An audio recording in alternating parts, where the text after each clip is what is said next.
tuned in to the Politics Podcast, your home for St. Louis politics.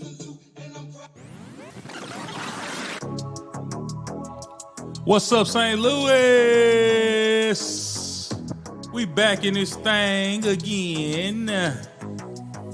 Welcome back to the Politics Podcast, your home for St. Louis politics. Today is Sunday. Y'all enjoying this beautiful weather out there? I know it's gotten real hot. St. Louis weather don't know what it want to do sometimes. Last week it was cold, and then then the heat came. So we got that bipolar St. Louis weather. But I'd like to welcome you all back to the Politics Podcast. If this is your first time, thank you. Welcome. If you are returning, I appreciate all your support. Don't forget you can find us on Facebook, Twitter, Podbean, The Truth, 88.1 The Truth, Internet Radio, Apple Podcasts, Pandora, Amazon Music, and Spotify. You can catch up on all your latest episodes of the Politics Podcast. I appreciate you all. Welcome back. So today, actually, I don't have a guest. Nobody wanted to talk to me this week. No, that's not true. People always want to talk to me. Everybody wants to talk to Terry. But today I decided, because I kicked off my first show with the mayor of Jennings, which happens to be my mother. But some of you that listen to the show don't really know who I am. And some of you do.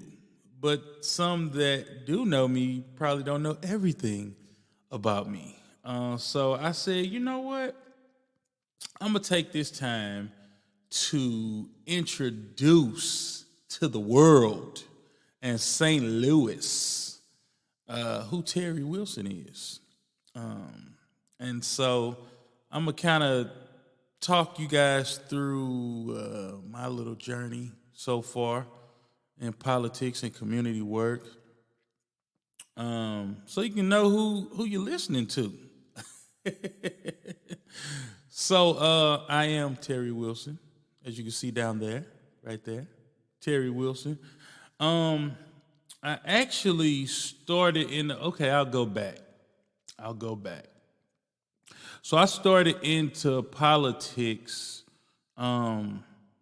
before I was an elected official. Politics for me started in college on the campus of Lincoln University. I was a part of student government, and then I was the president of my fraternity's chapter. And I'd like to say that was political. That was where I got my political start. That was where I got my political itch. That was my training ground for what I'm doing today. And then fast forward after college, I ran for my first political office. I ran for state representative. At the time, the district was the 69th district, and it was redistricted. And when it redistricted, it turned to the 66th district. And so I ran against Gina Walsh, who just termed out as senator last year. Gina Walsh, she's a long time politician.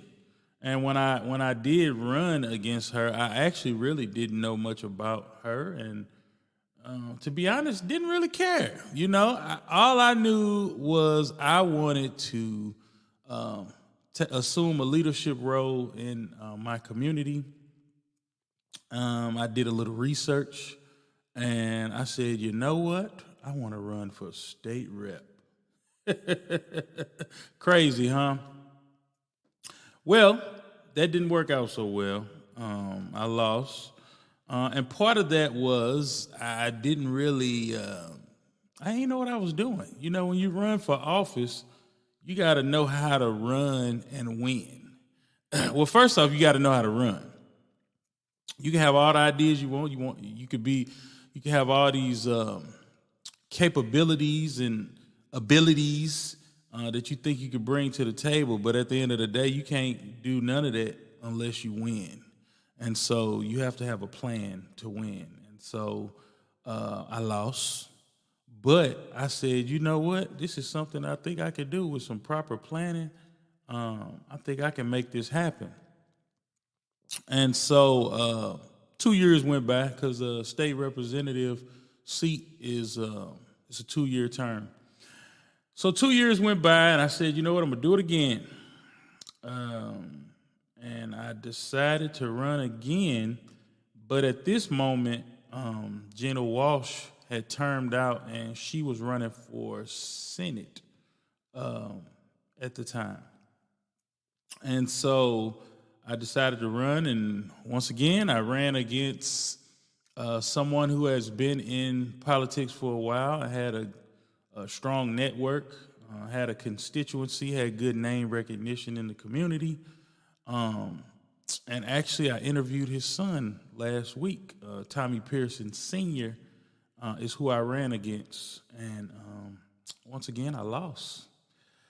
I was really starting to question, like, is this what I should be doing? Because, you know, the first time I didn't know what I was doing. I didn't have no money, didn't have no strategy. Second time around, I was like, you know, I got money now. I raised a little money. I put together a campaign team. We were out there knocking on doors, but we still didn't have a solid strategy. And so we lost. We came up short, a couple of hundred votes. I want to say about 500 votes. I probably lost by like 400 or 500 votes. Then I started doing some soul searching, you know, because at this point I'm working. You know, I'm working in the St. Louis public school system. I'm a football coach, but you know, I still had that passion to serve my community in a leadership position. I wanted to be an elected official. That's what I wanted to be. Fast forward, I said, you know, running for state representative is a large area.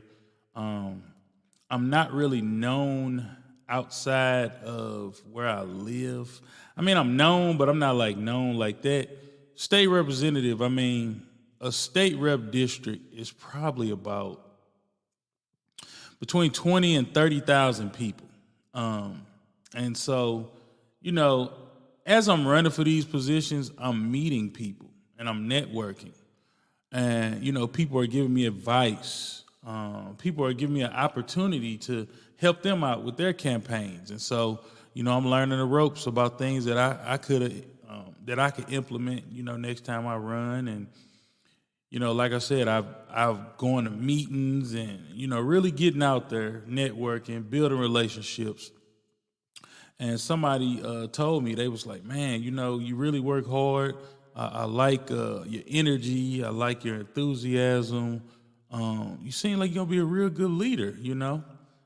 But you probably want to start somewhere else other than just running for state rep. And I, to be honest, I really didn't have a rhyme or reason of why I ran for state rep, like versus running for something locally. I just thought, you know, that's a high level position that affects a lot of people and a lot of things. And so I wanted to be impactful. And so, you know, I selected state representative to focus on. But after a while of going to different community meetings and just getting involved in other spaces in St. Louis, my passion has always been children and the youth, because you know that's the work that I do. Currently, right now, I run a community center. I was educator for a while. Like I said, I was a coach, and so somebody said, "Well, why don't you consider running for school board? And I was like, I never thought about that. I didn't really know much about the school board and what the school board member did or does. But I jumped into it, did a little research, figured out that I didn't need the money that I needed to run for state rep, and I could still have a huge impact running for school board. So I filed to run for school board. This was probably this was the year that I got married. So this was like 11 years ago, 10 years ago. And so, I'm in the midst of planning a wedding and an election. But the election came first. And so me running for school board gave me an opportunity to get closer to the people in the community that I was already close to, share some ideas, and run for a local office. And so I ran for school board and I won. Yeah, I won. It was surreal actually, because after those 2 losses for state rep, I was like, man, maybe it ain't for me to run for office. I ain't in the club. I thought it was like this exclusive club you had to get in to win an election. Because I really felt like, man, I did what you were supposed to do to win. I knocked on doors. I had a strong message. I thought I had a strong message that I was sharing with the community. And people just wasn't coming out voting for me. Like, I would get votes, but I wouldn't get enough votes. But when I ran for school board, it was a bit different. Coming in at the time I came in, the school district wasn't doing as well as it's doing now. It was a lot of rocky things going on. They were in the midst of a superintendent change. I believe the school board had just fired the superintendent. I can't even think of who the superintendent was at that time. But I know when I had got on the school board, we had an interim superintendent. And that interim superintendent happened to be, he was the middle school principal when I was going to the middle school back in the day. So he was the superintendent, Mr. Holman, Dr. Holman. I don't know if he got a doctorate. Mr. Holman, he was the superintendent at the time, interim superintendent at the time. And like I said, I won that election, got on the board. It was a lot of division on the board at the time. Like this group didn't like that group. These people didn't like these people. And I'm like, man, we supposed to be here for the kids, though, at the end of the day. That's what I was thinking in my mind. Like, man, we supposed to be here for the kids. So really being on that side versus on the outside looking in, it kind of shows why sometimes things don't get done in a school district because the leadership is not on the same page. So fast forward, on the school board, we making some strides. We passed a bond. We're improving the facilities. We're bringing in more teachers and principals that are strong leaders. And then we finally get to the point where we're looking for a permanent superintendent. So I had the opportunity that a lot of school board members don't really get the opportunity like when they first get on. Like I first got on and immediately I was in the middle of a superintendent search. So I got an opportunity to do a superintendent search and we selected a dynamic superintendent, Dr. Tiffany Anderson. And then Dr. Anderson stayed for a while and she left. And so we had to do another, well, it wasn't really a search. We were fortunate enough that somebody was available. Dr. Art McCoy, he was available at the time. And so we were able to bring him in and hire him on.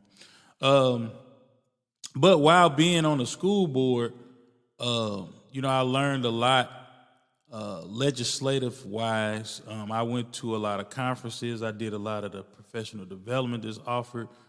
Just really learning how to be an elected official, an efficient elected official, and make decisions and govern and all those types of things. So, another opportunity came. I want to say about 6 years later. There was a open position on the city council.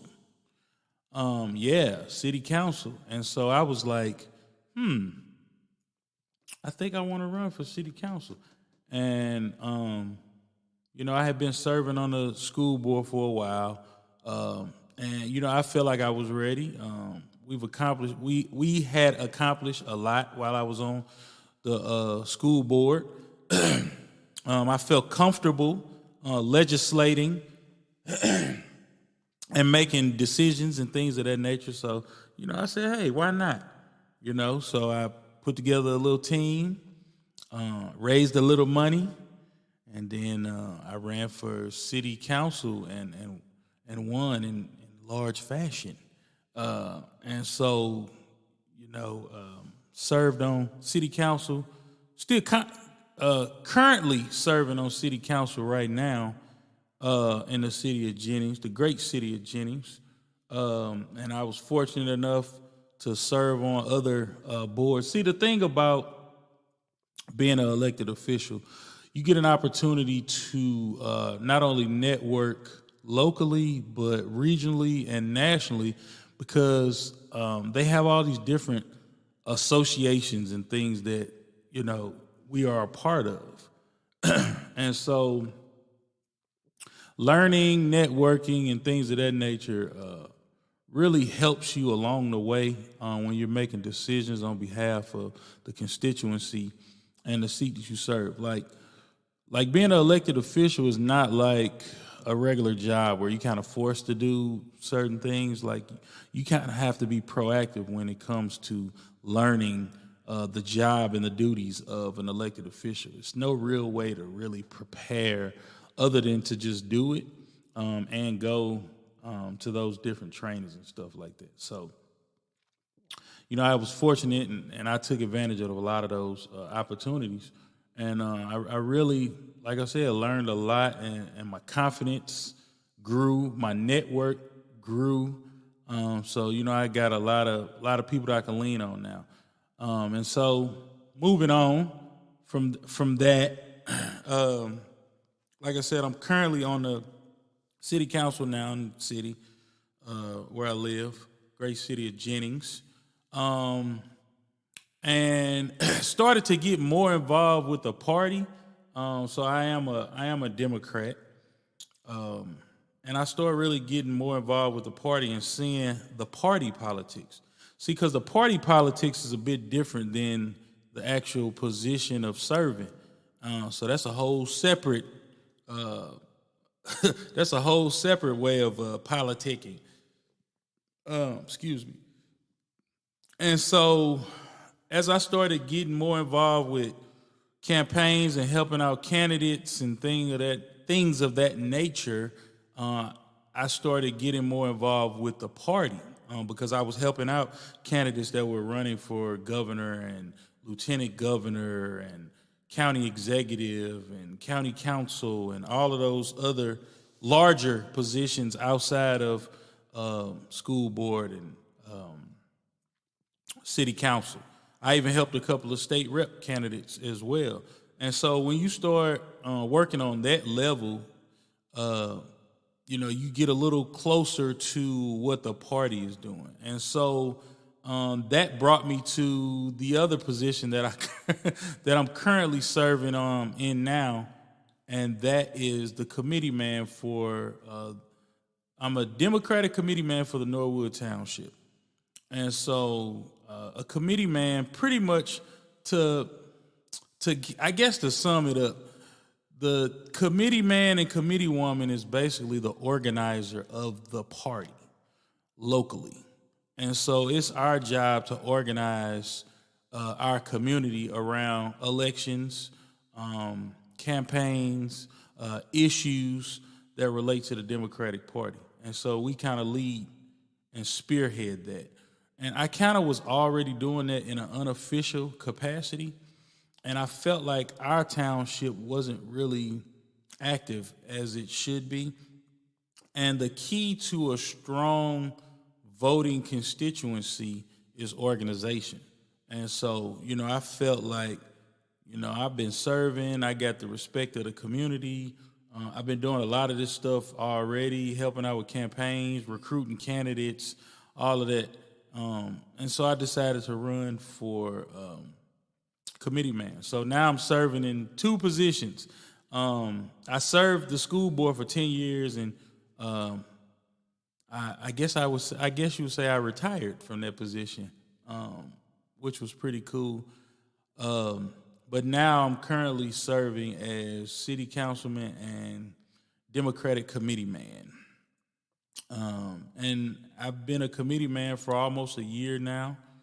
Time is really flying. And I've learned a lot about how the party works and the inner workings of the party. I was fortunate enough to be selected to be a delegate for the the Democratic Presidential Convention, the DNC. Too many acronyms and words and letters. So when President Joe Biden and Vice President Kamala Harris was running, I was a delegate. So I made one of the votes to nominate him as our official Democratic candidate for president and vice president for Kamala Harris. And so that was a good experience as well. So, all of these different experiences that I've gained, I probably would not have had I given up early on when I had ran for state rep and lost. I've seen a lot of politicians come and go because they weren't successful in the election. But I believe it's a place for everybody. And everybody isn't meant to serve in elected positions, but there still is a place for you to serve in terms of educating people on elections and kind of being an advocate during campaign season, showing up at the meetings and holding the people that are elected accountable. Everybody has a place in this political arena, whether you are the politician or just a concerned constituent, whether you're a political consultant, a volunteer, committee man, committee woman. I believe it's a place for everybody to serve. Some people get so wrapped up and emotional when it comes to these positions that they think they own the positions. And a lot of people joke, like some of my friends joke with me and be like, "Man, how do you have time to do all of these different things?"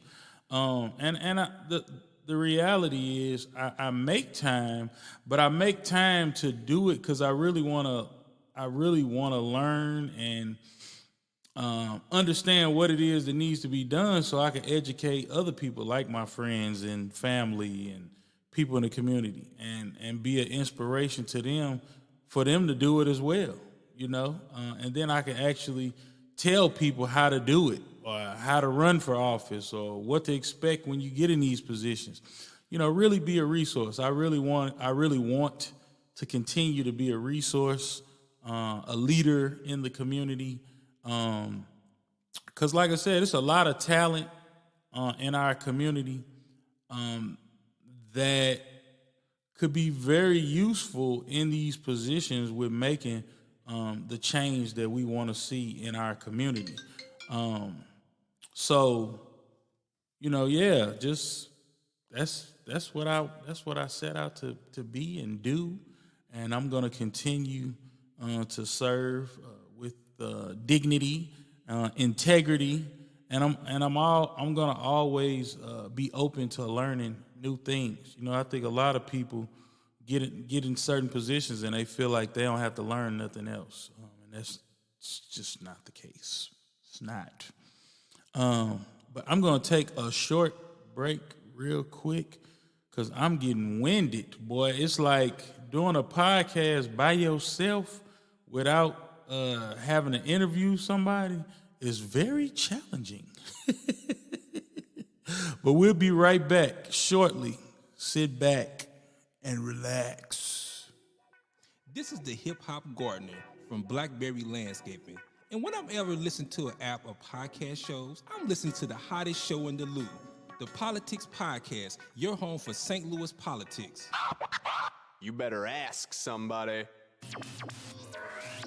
Hey, it's your favorite Ladybug, and you're tuned into the hottest show in the loop, the Politics Podcast, your home for St. Louis politics. You better ask somebody.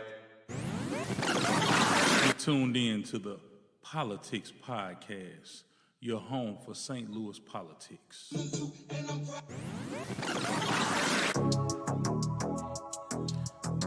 All right, I'm back. If you're looking at me live on the screen, you see I didn't go nowhere. But for my folks just listening, welcome back to the Politics Podcast, your home for St. Louis politics. I'm going to get good at this podcast thing one day, y'all. See, for y'all that don't know, I'm like the engineer, the host, marketing. I do everything as it relates to this show.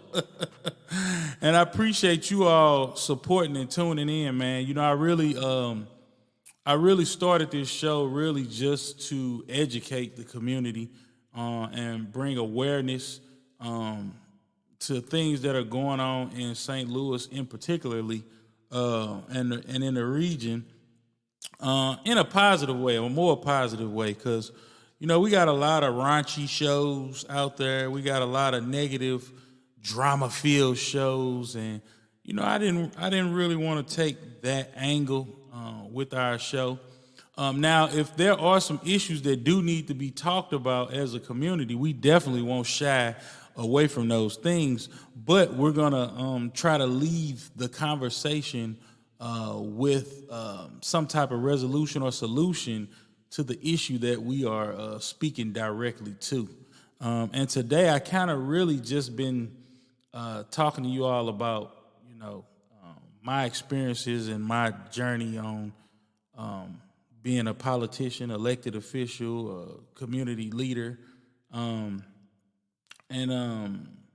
It's just weird having a conversation with yourself. But you know, and it's weird talking about yourself. Have any of you all just sat and talked about yourself? You know, that's really kind of. And see, now I'm not sitting up here bragging about myself, so that's different. I would say that's a bit arrogant if you just sit up here and you just brag about yourself. But I will say the work that I do speaks for itself, so I don't really have to like talk about what I do because the people who are around me, the people who I affect, know what it is that I'm doing on a regular basis.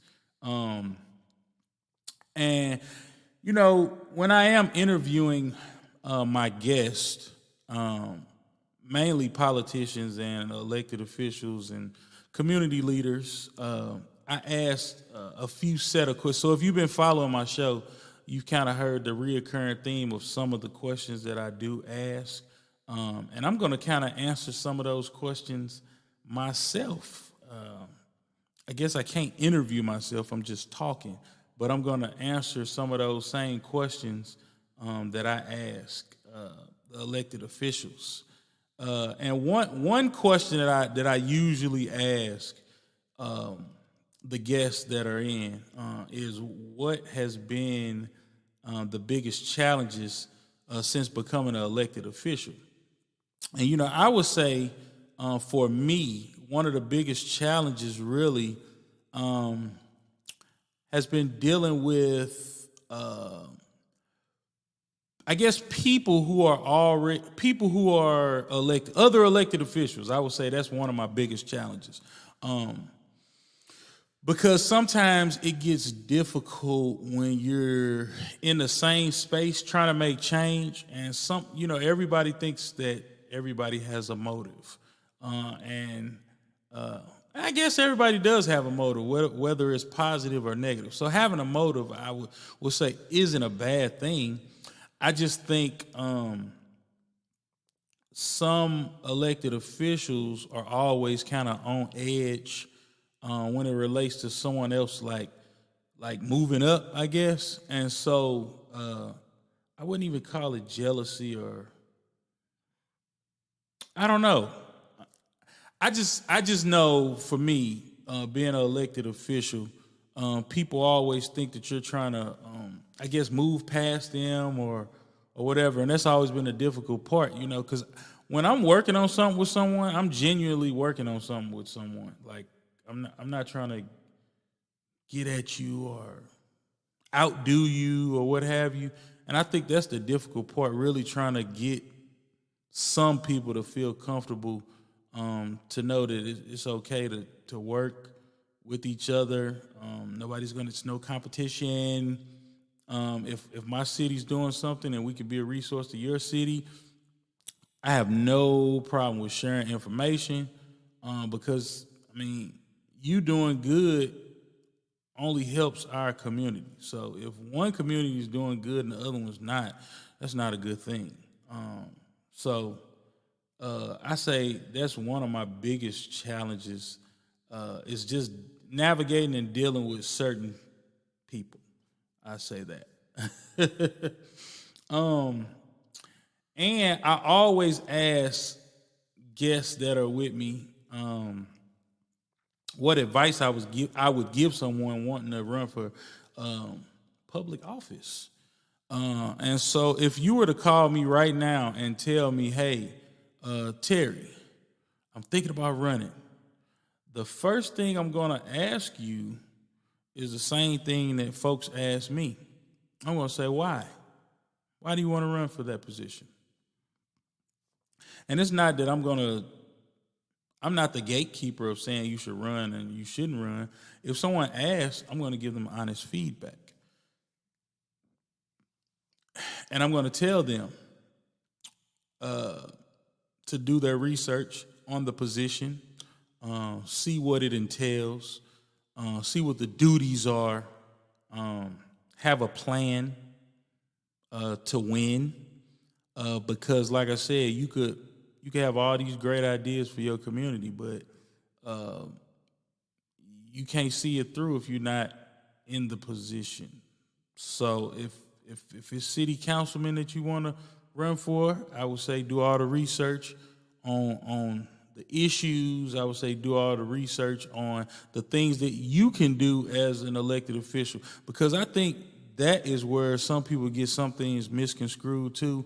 They run for positions thinking that they can change certain things in that space, but I'm gonna tell you, you're not gonna be able to do nothing by yourself when you're part of a governing body. And so understand what you can and can't do in those positions. Because there's a lot of things that people want to do to help their community that they can actually do without even being an elected official. You could tap an elected official to kind of help assist, but to do certain things in the community, you don't really need to be an elected official to do some of those things that some people say that they want to do. So I would tell them to make sure they do their research, make sure they're doing this because this is something that they truly want to do, and don't do it for money, because this ain't the field to go in if you're trying to do it for money. Excuse me. Let me see. What else do I ask folks? Oh, I always ask for my guests to tell me in 5 words, what does good governance look like? And so if I was interviewing Terry, I would ask Terry, what, in 5 words, tell me what does good governance look like? And I would say My answer would be good governance looks like transparency, honesty, and I guess those two kind of go hand in hand. Transparency and honesty. Being open to new ideas. Listening. I would also say having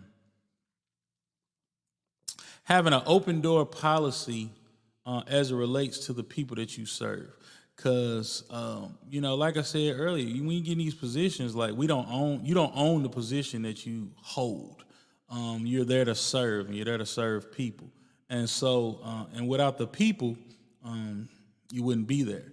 So always make sure you listen and you have an open door policy. A good way for people to get in contact with you really helps a lot, having an open line of communication between yourself and your constituents. I would also say thoughtfulness is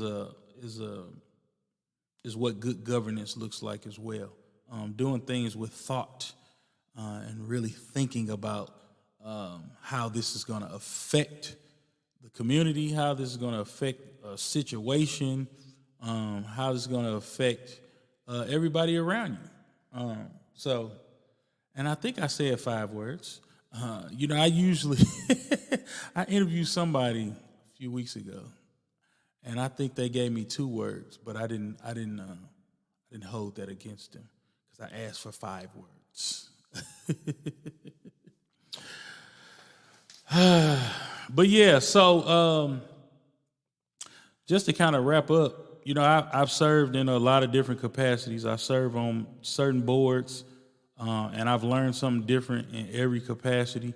And every time I've served in a position and maybe left that position, I've taken what I learned in that position and applied it in the next position, or I didn't apply it if it was something that wasn't effective. It was always in the back of my mind that I thought about. So, but yeah. I know I lost my train of thought. But next week, we will have another guest on our show. You check out my Facebook. You could check out the Twitter account to see who that next guest is. I think I do a pretty good job of advertising. But I'm going to tell y'all, man, podcasting is hard. It's not easy. It's more than just cutting the camera on, the recorder on. You got to be very thoughtful when putting together a podcast. But for those that do want to start a podcast, it's not hard to start, but it's not easy to do. Like nothing is easy. But I would say, man, get you some good equipment. Figure out like what lane you want to go in when you're doing your podcast. Think about your marketing. Think about your guests, your future guests. And I think if this is something you want to do, I say go ahead and do it. Like I said, I have a purpose for why I'm doing. I'm not just doing it for fun. I really want to be a resource to the community. I really want to bring awareness to folks that are doing things in St. Louis, issues in St. Louis. So I really want to just bring awareness and just kind of educate the community. And not only the community, but people outside of the community. I mean, we have a lot of people that have an opinion about St. Louis and what's going on in St. Louis when they really don't know. And so I wanted to put people in front. I wanted to put people in front of other people to talk about those things and bust those myths that people may have about what's going on in St. Louis. So that is definitely the goal of the show. And I really appreciate you all coming back every week, because, you could have really listened and said, oh, okay, that was cute, and kept it moving. But, I really have some consistent listeners, because that's another thing. When you're doing your own show, you kind of see a lot of the behind the scenes things. So I'm looking at the stats. I'm looking at where people are listening in from and all of that good stuff. So, I'm excited. I appreciate the support. Probably towards the fall, I'm going to be opening it up for advertisement. So if you have a business, if you have an organization, consider advertising with the Politics Podcast. Like I said, I'll produce the commercials for you, the graphics. Like I said, I do it all. I'm a one-stop shop. A one-stop shop. But yeah, man, just to kind of wrap up things, let me go to my special buttons over here. You're tuned in to the Politics Podcast. Yeah, I like that. Your home for St. Louis politics.